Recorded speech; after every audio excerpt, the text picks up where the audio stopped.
എന്താ പ്രശ്നം മീനാക്ഷി? ഇവിടെ പ്രശ്നമൊന്നുമില്ല. എന്തോ പ്രശ്നമുള്ളതുപോലെ തോന്നുന്നല്ലോ. എന്താ പ്രശ്നം വല്ലതും ഉണ്ടാക്കണം?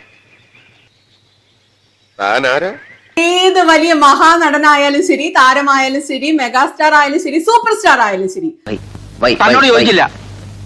ആദ്യം മനുഷ്യനാകണം. നിഷ്പക്ഷതയൊക്കെ അത് കഴിഞ്ഞിട്ട് മതി എന്നാണ് എന്റെ അഭിപ്രായം. താനാരാ? ഞാൻ ആരാണെന്ന് ഈ നാട്ടിലെ പട്ടിക്കും പൂച്ചയ്ക്കും വരെ അറിയാം. ഇവിടെ പക്ഷിയും പൂച്ചയും ഒന്നും കാണുന്നില്ല. എങ്കിൽ ചോദിക്കാമായിരുന്നു നീ ആരാണ്. ഒരു കയ്യബദ്ധം നാറ്റുകരുത്. ഇനി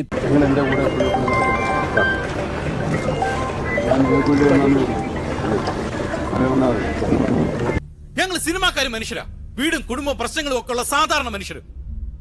മനസ്സിലാക്കില്ല, ഒരാളും മനസ്സിലാക്കില്ല. മനുഷ്യനാകണം, മനുഷ്യനാകണം, ഉയർച്ച താഴ്ചകൾക്കതീതമായ സ്നേഹമേ. മുണ്ടക്കൈ ചൂരൽമല ടൗൺഷിപ്പ് സന്ദർശനത്തിനിടെ CPM ജില്ലാ സെക്രട്ടറിയോട് അതൃപ്തി പ്രകടിപ്പിച്ച സംഭവത്തിൽ മമ്മൂട്ടിക്കെതിരെ സോഷ്യൽ മീഡിയയിൽ കടുത്ത വിമർശനം. നിന്നോടൊന്നും പറഞ്ഞാൽ മനസ്സിലാവില്ല. ചേട്ടാ ചൂടാവല്ലേട്ടാ. ഇങ്ങനെ ഇട ചൂടാവണല്ല, എന്റെ ടോൺ ഇങ്ങനെ ഇടാ.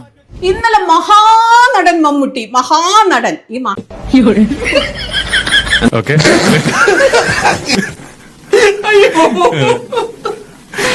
മഹാനടൻ എന്നൊക്കെ പറഞ്ഞ സിനിമയിൽ മാത്രമുള്ള കാര്യം കേട്ടോ.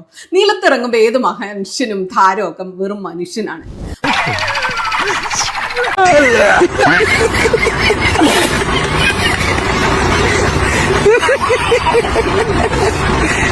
മമ്മൂക്ക ചൂരൽമല സന്ദർശിച്ചു.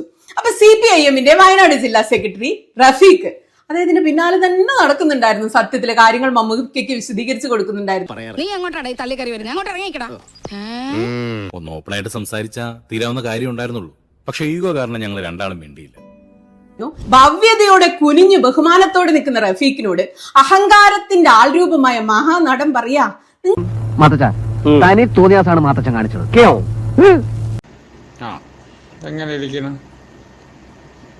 അവിടെ പൂർത്തിയാക്കപ്പെട്ടത് 178 വീടുകളാണ്. അതിൽ 100 വീടിനുള്ള പണം സർക്കാരിന് നൽകിയത് DYFI എന്ന യുവജന സംഘടനയാണ്.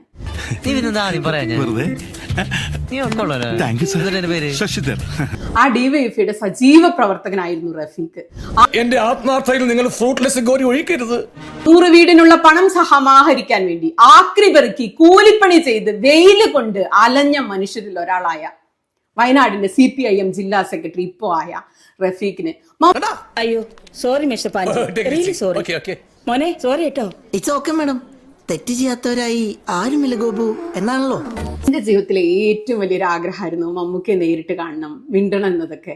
പക്ഷെ ഇന്നലത്തോടെ ഞാൻ ഞെട്ടിപ്പോയി രംഗം കണ്ട്. ഞാൻ ആഗ്രഹം ഉപേക്ഷിക്കുക. അയ്യോ അങ്ങനെ പറഞ്ഞൂടാ, പിന്നെ ഞാൻ എന്തിനു വന്ന? അയ്യോ അങ്ങനെ പറയരുത് പ്ലീസ്.